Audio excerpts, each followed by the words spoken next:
Tripura special executive চাকরি প্রার্থীরা চিন্তিত। কারণ তারা এক একটা জায়গা থেকে এক একটা খবর পাচ্ছে, কিন্তু আমরা বলবো চিন্তা করার কোনো কারণ নেই। আগে কথাগুলো শুনুন, তারপর আপনার ভালো মন্দ বিচার করে কমেন্টস করবেন। হতাশা দূর করতে কেউ পারবে না। পারবে কে? রাজ্য সরকার। কার হাতে? মাননীয় মুখ্যমন্ত্রী প্রফেসর ডক্টর মানিক সাহার হাতে। পুলিশ ডিপার্টমেন্ট ওনার হাতে রয়েছে, অর্থাৎ এই স্পেশাল এক্সিকিউটিভ এগুলো পুলিশের আন্ডারেই থাকবে। তাই মাননীয় মুখ্যমন্ত্রী প্রফেসর ডক্টর মানিক সাহা যেদিন অর্ডার দেবেন সেদিনে এগুলো কার্যকর হবে। তার আগে চিৎকার চেঁচামেচি হতাশা চিন্তা করে কোনো লাভ নেই। মাননীয় মুখ্যমন্ত্রী আজ থেকে 1 বছর আগেও বলেছেন, তিনি 6-7 মাস আগেও বলেছেন যে রেজাল্ট আমরা সময় হলে দেব। মাননীয় মন্ত্রী সুশান্ত চৌধুরী বলেছেন স্কুটিনি চলছে, আমরা রেজাল্ট দেব। বিভিন্ন জায়গা থেকে যে আপনারা খবর পেয়ে একের পর এক কথা বলছেন, লেখালেখি করছেন, আমাদের চাকরিগুলো হয়তো আর দেবে না, আর হবে না। 3 বছর পেরিয়েছে, সত্যি 3 বছর পেরিয়েছে, এখনও চাকরিগুলো হয়নি। কিন্তু হবে না এই কথা কেন আসছে? কারণ আপনাদের মধ্যে ডিপ্রেশন, আপনাদের মধ্যে হতাশা কাজ করছে, আপনারা মানসিকভাবে ভেঙে পড়েছেন, এইটুকুই। কিন্তু যেহেতু মাননীয় মুখ্যমন্ত্রী প্রফেসর ডক্টর মানিক সাহা কথা দিয়েছেন, মাননীয় মন্ত্রী সুশান্ত চৌধুরী বলেছেন স্কুটিনি চলছে, এখন স্কুটিনি আর কতদিন চলবে, কবে দেওয়া হবে সেটা আমরা জানি না। কারণ সেই খবর কারোর কাছে নেই। কেউ যদি এসে বলে কাল রেজাল্ট দিয়ে দেবে, কেউ যদি বলে আর 1 মাসের মধ্যে দেবে, কিন্তু এগুলো আমরা জানি না। আমি এইটুকু বলতে পারি, মাননীয় মুখ্যমন্ত্রী প্রফেসর ডক্টর মানিক সাহা এখন পর্যন্ত যতটা চাকরি নিয়েছেন, যতটা ইন্টারভিউ দিয়েছেন, প্রত্যেকটা চাকরি দিয়েছেন এবং স্বচ্ছভাবে দিয়েছেন। এইটুকু প্রত্যেকের বিশ্বাস থাকা উচিত। রাজ্য সরকার ইন্টারভিউ নিচ্ছে, চাকরি দিচ্ছে, স্পেশাল এক্সিকিউটিভে দেরি হচ্ছে। আপনাদের সাথেই তো ছিল জেআরবিটি। কবে ইন্টারভিউ নেওয়া হয়েছে? 2021 সালে। চাকরি দিয়েছে কবে? 2025 সালে। তাহলে 4 বছর পর চাকরি দিয়েছে। স্পেশাল এক্সিকিউটিভের 3 বছর বেরিয়েছে, 3 বছর পেরিয়ে গেল। এখন স্পেশাল এক্সিকিউটিভ বলতে পারবে আমরা কি জিআরবিটির মতো হতে চাই কি না? না, আমরাও চাই আপনাদের চাকরিগুলো দ্রুত দিয়ে দেওয়া হোক। কিন্তু জিআরবিটিতে যেমন প্রায় 4,500-এর উপরে চাকরি পেয়েছে, ঠিক স্পেশাল এক্সিকিউটিভের 6,067 জন। তো অনেক অনেক বেশি চাকরিগুলো এখন স্কুটিনি চলছে। কোথায় কিভাবে স্কুটিনি করছে, কাকে কিভাবে দেখছে, কাকে কোথায় কিভাবে নিয়োগ দেওয়া হবে, এটা একমাত্র রাজ্য সরকারের উপর। পুলিশ প্রশাসনে যারা রয়েছেন তাদের হাতে রয়েছে, তারা ইন্টারভিউ নিয়েছে। এখন রাজ্যের মাননীয় মুখ্যমন্ত্রী প্রফেসর ডক্টর মানিক সাহা যেদিন বলবেন, ওনাদের হাতে সমস্ত দায়িত্ব রয়েছে, ওনারা দেবেন। এখন স্পেশাল এক্সিকিউটিভ নিয়ে আপনি চিৎকার করে, আপনি লেখালেখি করে, আপনি অযথা আপনার সময় নষ্ট করে কি করবেন? এটা তো আপনার হাতে নেই, মাননীয় মুখ্যমন্ত্রীর হাতে, মুখ্যমন্ত্রী সরকারের হাতে। ওনারা বলছেন, ওনাদের তরফ থেকে মাননীয় মন্ত্রী বলছেন স্কুটিনি চলছে, স্কুটিনি চলছে, দেবে চাকরি, এটা তো নিশ্চিত। এখন কারা পাবেন, কবে পাবেন, সেটা তো নিশ্চয়তা আমি বা কেউ দিতে পারবে না সরকার ছাড়া।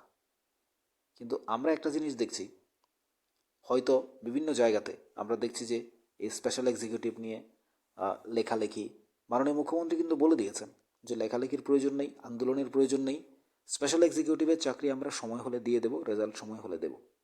অর্থাৎ নিশ্চয়ই দেবে। মাননীয় মুখ্যমন্ত্রীর বা বিজেপি সরকার আসার পর এমন কোনো চাকরি যেটা দেওয়ার পর চাকরি চলে গেছে এটা যেমন নেই, চাকরির ইন্টারভিউ নিয়েছে দেওয়া হয়নি এমনটাও নেই। জেল পুলিশের দিয়ে দেওয়া হচ্ছে, জেল পুলিশের সব কিছু রেডি হয়েছে, কদিন আগে নোটিফিকেশন বেরিয়েছে। এবং এখন কি বাকি আছে? আপনাদের আগে পরে কি নিল? পুলিশের দিয়ে দেওয়া হলো, এসপিউ দিয়ে দেওয়া হলো, জিআরবিটি দিয়ে দেওয়া হলো, টেটের রেজাল্ট দিয়েছে পরীক্ষা নিয়ে, কয়েকদিন আগে এসটিপিজিটির রেজাল্ট দিয়ে দেওয়া হলো।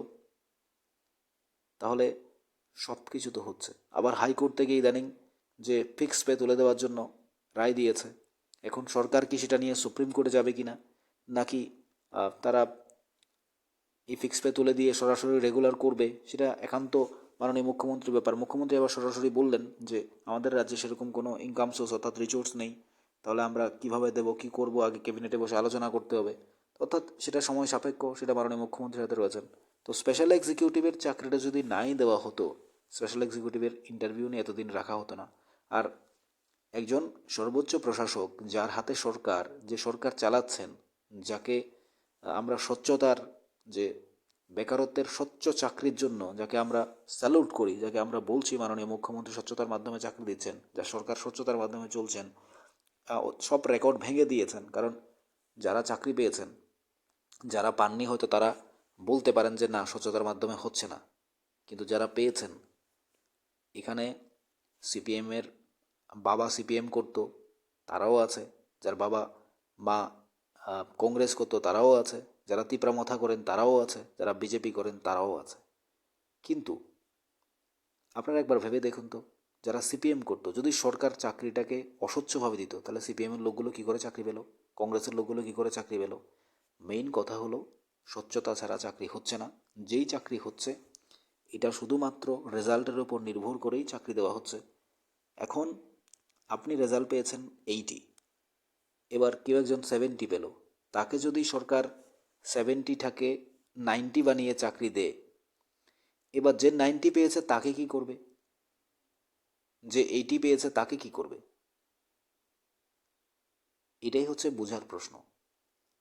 আর যারা, আপনার রেজাল্ট তো আপনি জানেন, ওই মার্কশিটে পরীক্ষা হচ্ছে, দেওয়া হচ্ছে, তো আপনার রেজাল্ট আপনি জানেন আপনি কত পেয়েছেন, কোর্টে কেস হচ্ছে, তারপর ধীরে ধীরে এগুলো সবগুলোই চলছে।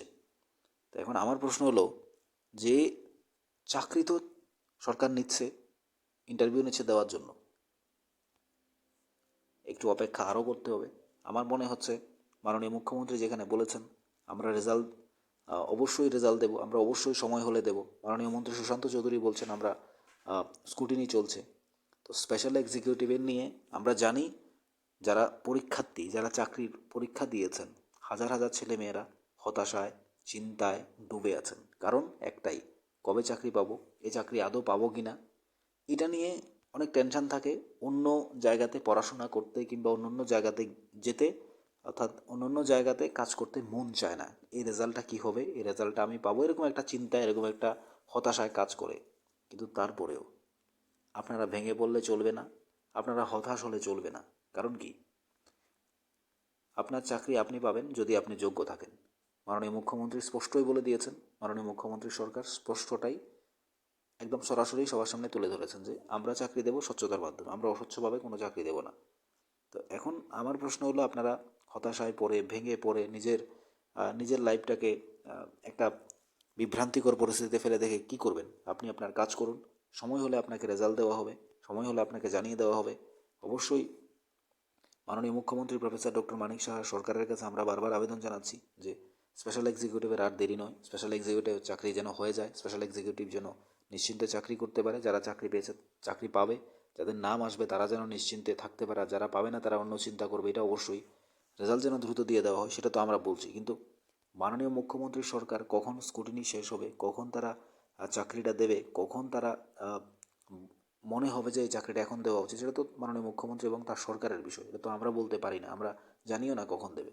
জাস্ট আপনারা আমাদেরকে কমেন্টস করেন, আপনারা আমাদেরকে বলেন, এবং আমরা সবসময় লেখালেখি দেখি স্পেশাল এক্সিকিউটিভ নিয়ে। স্পেশাল এক্সিকিউটিভের কোনো তথ্য আমাদের হাতে নেই। স্পেশাল এক্সিকিউটিভ নিয়ে আমরা কোনো তথ্যও পাইনি যে কবে রেজাল্ট দেওয়া হবে। এটাই বললাম, প্রথম থেকে শেষ পর্যন্ত একই কথা বলি যে স্পেশাল এক্সিকিউটিভের তথ্য আমাদের হাতে নেই। স্পেশাল এক্সিকিউটিভ নিয়ে কথা বলার মতো আমি অনেক দিন আগে কথা বলেছি, আর স্পেশাল এক্সিকিউটিভ নিয়ে কথা বলি না, কারণ স্পেশাল এক্সিকিউটিভ কোনো তথ্য নেই, আমি কি বলবো। তো স্পেশাল এক্সিকিউটিভের চাকরি দেওয়া হবে সময় হলে, এইটুকু নিশ্চিত। কিন্তু মাননীয় মুখ্যমন্ত্রীর সাথে রয়েছে, মুখ্যমন্ত্রী জানেন কবে দেবেন। তো আপনারা উল্টোপাল্টো কমেন্ট না করে আপনাদের মতামত অবশ্যই জানাবেন। চাকরিটা যাবে না, এটুকু নিশ্চিত।